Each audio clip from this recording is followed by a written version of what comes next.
안녕하십니까. 국민이주 NIW 소속 이희진 부장입니다. 오늘 김재원 치과 교수님을 모시게 됐는데요. 현재 University of Oklahoma에 재직 중이신데 오늘 정말 좋은 내용으로 모시게 되었어요. 저희 한번 소개 부탁드릴게요, 교수님. 네, 안녕하세요. 저는 경북대학교 치과대학을 졸업하고 공학감염외과를 수련한 다음에 캐나다에서 페이닥터 생활을 거쳐서 미국에서 치주과 수련을 하고 현재 오클라호마 치과대학에서 임상조교수로 재직 중인 김재원이라고 합니다. 반갑습니다.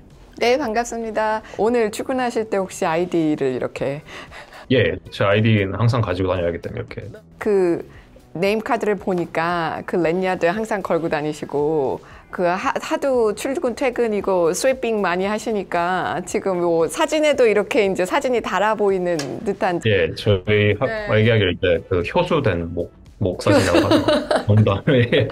저도 사실은 UT 사우스웨스턴에서 한 2년 근무를 했었어요. 예. 그래서 네, 한국인 의사 선생님들 특히 오시면 더 반갑고 거기 로컬 있는 그 분들한테도 많이 이렇게 채팅도 하고 그랬던 기억이 있는데, 한국에서 학위를 받고 라이센스도 갖고 미국을 가신 거잖아요. 그럼 학사는 진행 안 하셨을까요, 그 당시에? 미국에서는 이제 석사만 했었고요. 미국 치과대학은 나오지 않았어도 미국에서 전공의 과정을 하면서 미국 면허 시험을 칠 수 있습니다. 수련을 하실 때는 그러면은 미국 비자로 F1 비자를 받아서 밴쿠버에서 미국 대사관에서 스탬핑을 하고 그렇게 갔었죠. 그러면 이제 F1 하시고 그 다음에 이제 OPT 과정이 있으셨을 것 같은데 1년이었죠? 예. 3년 차 한 3월쯤에 F1을 이제 OPT로 이제 전환할 수 있는 기회를 주는데 그때 이제 학교에 신청을 해서 OPT를 미리 받았어요. 그러면은 NIW는 언제 하신 거예요?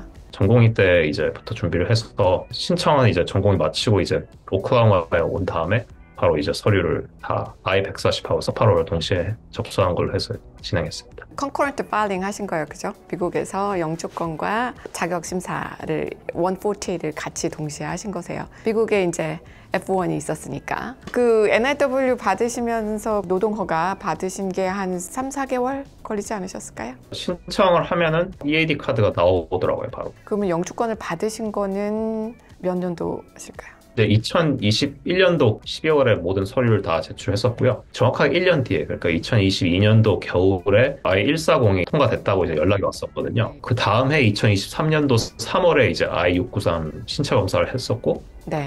그 다음에 이제 영주권 승인을 받았어요. 이미 그러면은 학교에 오퍼 레터 받은 상태이셨는데 그때 그 NIW가 조금 영향이 있었을까요? 전공의 과정을 마치자마자 바로 F1 OPT로 이제 그 오클라호마에 와서 오클라호마 치과대학에서 바로 이제 근무를 시작해가지고 하는 도중에 이제 2023년도 초에 이제 영주권을 학교에서 이제 받은 겁니다. 예, 제가 버팔로에 있었을 때 3년간 연구를 진행했었고, 그리고 그 연구를 계속해서 그 오클라호마 치과대학에서 이어나갈 것이라는 것을 취직함으로써 그걸 이미 증명을 했기 때문에 그런 면에 있어서 좀 더 강조를 할 수 있었던 게 아닌가 뭐 그런 생각이 듭니다. 시작할 수 있는 스타트업 연구비도 그때 받았었고요. 계약서를 이제 받게 되거든요. 컨트랙트에 그 H1B 비자 지원을 해주겠다라는 그런 말이 있었고, 제 연봉하고 학교에서 제가 받는 금액, 예를 들면 라이센스 리뉴얼 피라든지 어떤 업무를 할 것이고 뭐 그런 거에 대한 한 2장짜리 컨트랙트를 받았었습니다. 예. 그러면 일단은 학교에서 H1B는 해주겠다는 얘기가 있었던 상태였는데 교수님은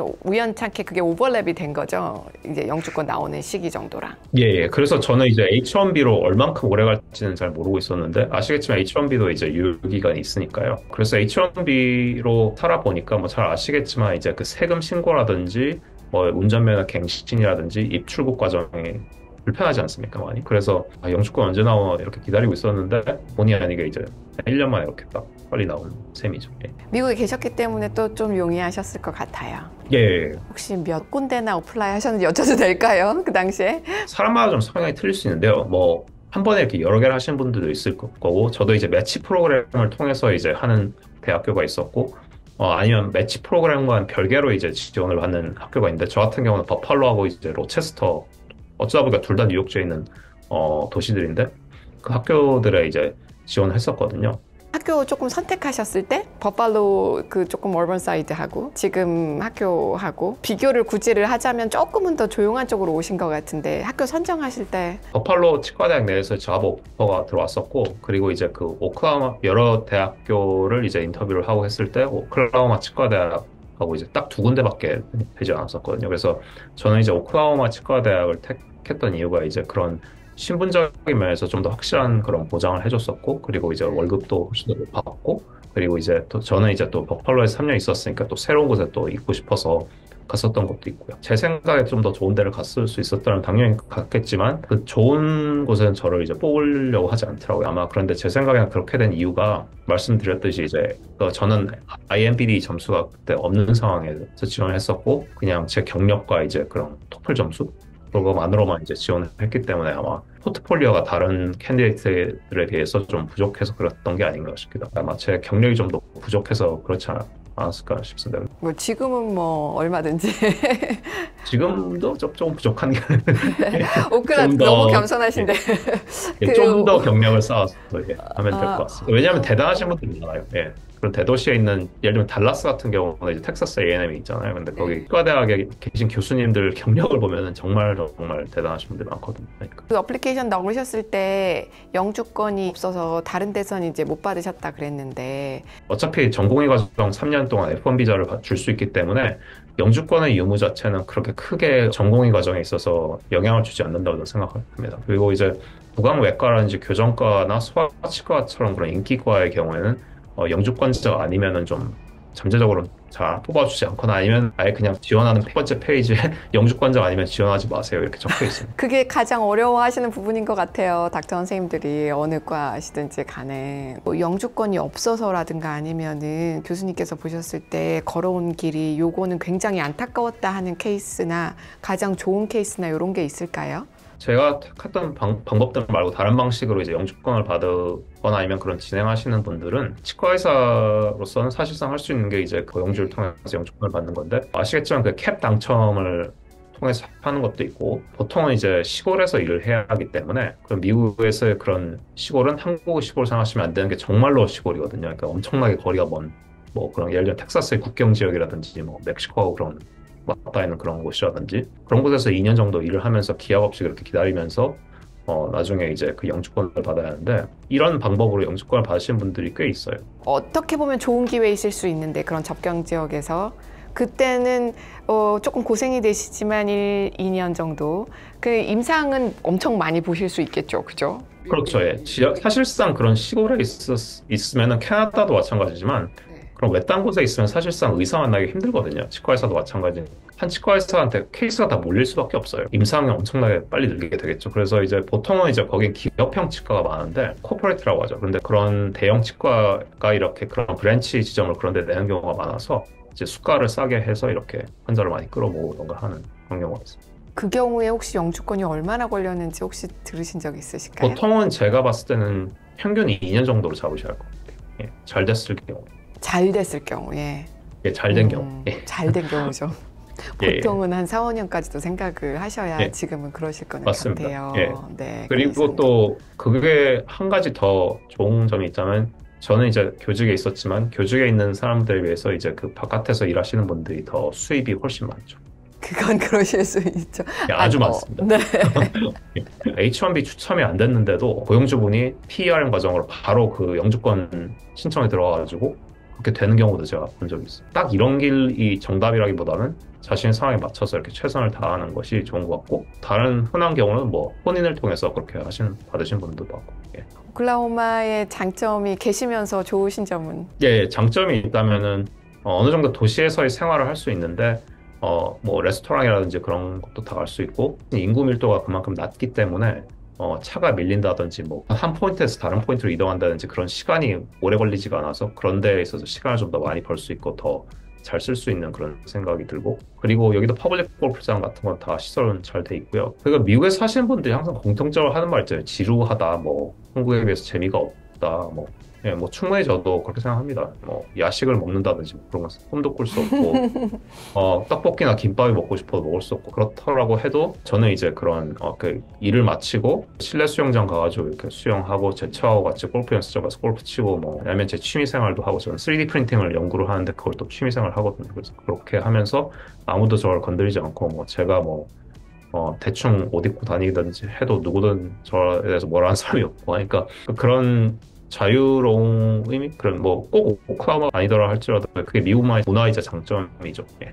그렇게 저는 생각합니다. 오클라호마 시티가 버팔로 시에 비해서 인구가 한 3배 정도 더 많거든요. 버팔로 같은 경우는 뉴욕 스테이트 전체 중에서 그 제일 서쪽에 위치해 있고 그리고 이제 나이아가라 폭포 가까운 그런 관광지 같은 소도시 같은 느낌이고요. 그리고 다운타운 쪽으로 가봐도 정말 사람이 없고 한적한데 그 대신 스테이트 파크가 좀 많거든요. 뉴욕 스테이트는 모르는 분들이 많은데 스테이트 파크가 유명한 데 많아요. 근데 이제 제가 그런 데는 잘 안 가봤고 오클라호마 시티 같은 경우는 이제 그 도시 면적상은 엄청나게 큰 편인데 건물들이 다 이렇게 옆으로 퍼져 있고 아시겠지만 미국이 공간이 많지 않습니까? 그러니까 사람 인구 밀도가 낮으니까 사람들이 다 이렇게 흩어져서 도시 전체 크게 퍼져서 이렇게 살고 있고 버팔로보다 약간 더 큰 도시라고 할 수 있죠. 그런데 이제 제가 항상 얘기하는 건 그럼 심심한 걸로 치면 어느 정도냐면 뭐 당연히 달라스나 뭐 휴스턴 같은 텍사스 대도시들에 비하면은 뭐 훨씬 더 조용하다고 할 수 있죠. 예. 미국에서의 그 과정이 좀 차이점이나 조금 우리가 마음의 준비를 한국 의사 선생님들이 해야 된다. 만약에 교수님처럼의 길을 좀 뒤따라 간다면. 예. 저 같은 경우는 이제 좀 많이 돌아왔다고 표현을 하고 싶은데요. 저는 나이가 있는 상태에서 캐나다에서 미국으로 넘어왔었고 다른 전공의들이 저보다 나이가 훨씬 어렸었거든요. 그럼 저도 이제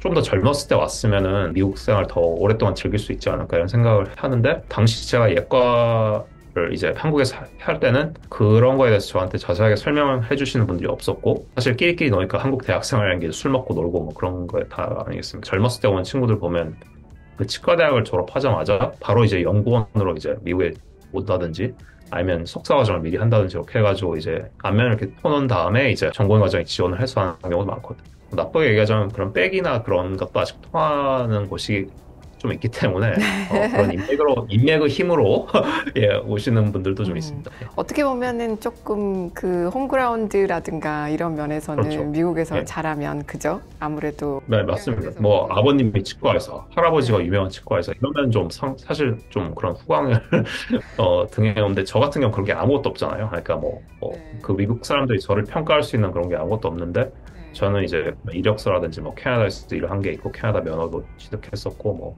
그런 게 있었다. 뭐 그런 데 도움이 되겠죠. 제가 버팔로에서 전공했을 때는 정말 편하게 수련했던 기억이 있고 물론 제가 수련을 2번째로 이제 하는 거였었잖아요. 그래서 4시 이후에는 아무도 이제 사실 건드리는 사람이 없거든요. 오후 4시 이후에 연구하면 되고 그런 면에서 자율적인 면에서는 보장이 되는 것 같습니다. 부러워하실 것 같아요. 4시에 오프되면.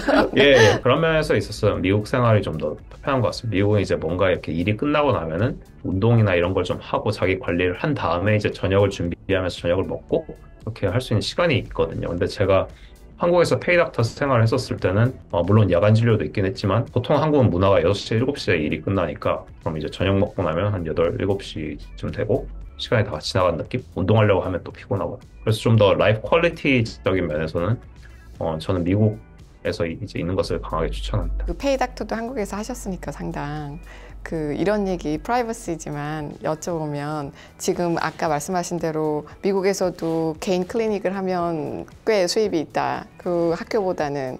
근데 한국의 페이닥터 하실 때하고는 지금 좀 어떠실까요? 이제 사실상 치과도 몇 개월 일하면 뭐 아파트 하나 사고 또 몇 개월 일하면 아파트 하나 사고 이랬던 시절이 있었어요, 분명히. 그때 야간 진료도 없었고. 근데 어느 순간부터 제가 이제 졸업할 때쯤 되면 야간 진료는 당연한 게 됐었고 토요일엔 당연히 일을 해야 하고 그리고 이제 그 월급은 점점 줄어들고 뭐 그런 경향으로 계속 하는데 지금은 정말 제가 일적으로 너무 안 됐더라고요. 지금 수입적인 면에서는 한국에서 벌던 것보다는 더 많이 벌고 있거든요. 근데 이제 물론 미국의 그 악명 높은 생활비를 생각하셔야 하거든요. 그래서 한국에서 그 정도 버는 비용하고 미국에서 이 정도 버는 것이 똑같은 게 아니라는 건 잘 아실 것 같습니다. 그래서 그 생활비가 일단 차원이 다르기 때문에 미국에서는 한국보다는 더 많이 벌어야 한다는 말을 많이 하죠.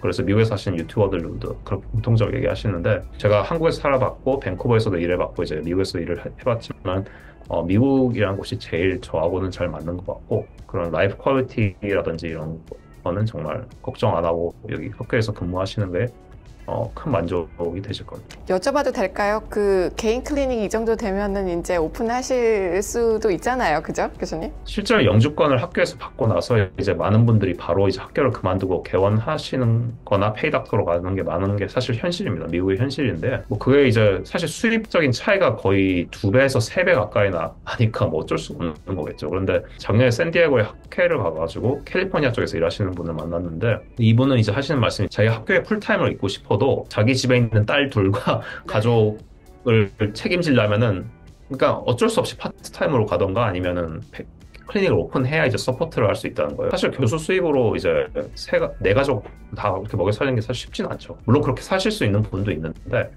제 생각에는 뭐 이제 치과의사 정도의 직업을 가지고 이렇게 일하면, 특히 미국 학생들 같은 경우는 아시겠죠? 미국 치대는 학비가 비싸기 때문에 그런 대출 금액도 빨리 갚아야 할 거고, 그리고 이제 만약 전공의 과정까지 했으면 미국은 전공의 과정을 하면서 돈을 또 내야 하는 경우가 많기 때문에 그런 금액도 다 갚아야 할 거고 하니까 아무래도 경제적인 문제를 빨리 해결하고 싶으려면은 이제 개원가에 갈 수밖에 없는 것이 미국의 이제 현실이죠. 그 아까 전공의 과정 중에서 돈을 내야 된다는 이 표현을 쓰셨는데 1년에 어느 정도나 들으셨는지 혹시 여쭤봐도 돼요? 버팔로 같은 경우는 약 2만 불? 2만 3천 불 정도 됐던 것 같습니다. 한 학기에. 근데 이제 중요한 것은 저는 그때 2018년도부터 2021년도까지 있었잖아요. 지금은 학비가 훨씬 더 오른 걸로 알고 있거든요. 제가 또 말씀드리고 싶은 건 최대한 빨리 오셔서 빨리 수련을 하시는 게 맞는데, 왜냐하면 어차피 월세나 뭐 이런 것들은 계속 물가는 오르기 때문에 학비도 마찬가지고요.